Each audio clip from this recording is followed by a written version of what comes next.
I'm Katie, and today we're talking with Nancy Beverly about her new book, Shelby's Vacation. Thanks for being here with us, Nancy. Hi, Katie. Good to see you. So, what was the inspiration for the book?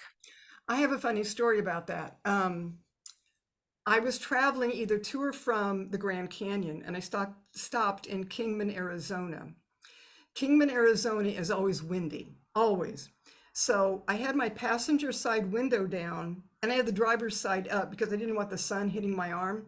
So I stopped in Kingman to get a snack, and I opened the car door, and this gust of wind blew in, and it blew all of my papers around. And I thought, wow, what a great image. And then I realized that could be the really cool beginning of a story. What if somebody gets lost because all of their directions just fly around and they're lost? And that's how Shelby's Vacation began. And actually, that was the inspiration that I used for the cover. Of course. All the papers flying out the window. And in this case, it has the names of the women that she's had crushes on. I love that. Okay, so tell me about what attracts you to outdoors and hiking. You know, I think it's my destiny. I'm a Capricorn, which is a mountain goat, and my girlfriend calls me her mountain goat. I love hiking. I've loved it since I was a kid. I started in the Girl Scouts, and we were going to state parks when I was a kid. And the Girl Scouts, we would do campouts. And I've just been hiking and loving the outdoors, and also being a photographer, also since I was a little kid. So I was just, I think, born to do it. So, without giving much of the plot away, are there any specific themes that you feel you'd like to dissect for us?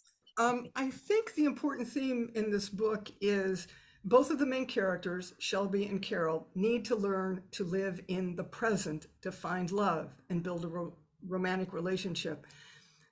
Shelby is stuck in the future. She's always fantasizing about somebody she has a crush on. She's had a few girlfriends, but she does a lot of fantasizing.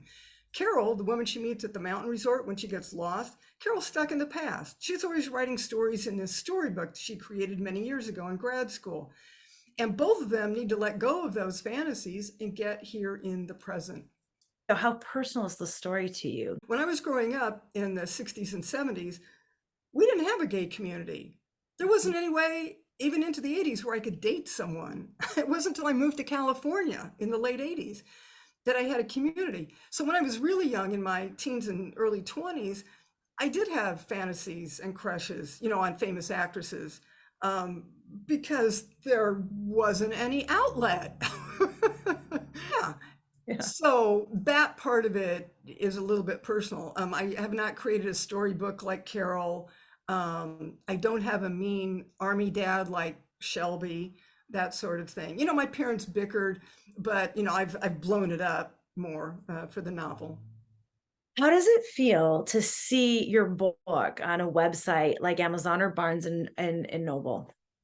It's really cool. I've never had anything on a platform like that before, or to hold the hard copy. I've never had something like this, so this is amazing. So, how did it feel to hold that book in your hands when you first got it back from the I think I press? had tears in my eyes when I opened up the first sample copy. It's like, wow, it really exists.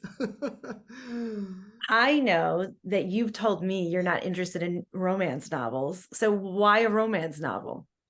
I don't think of this as a romance novel at all. I think of it as a spiritual journey.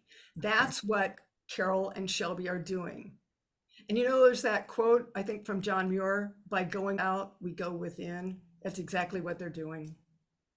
And I agree with you, by the way. It feels like a spiritual journey to me. Yeah, cool. All right. So, what's your experience as a writer? Do you feel like it's more of a blessing or a curse? For me, it's a blessing. It has provided doorways into my soul. I learned a long time ago that I think my purpose on earth this time is healing through communication. And I'm a communicator. And I have healed my soul, parts of it.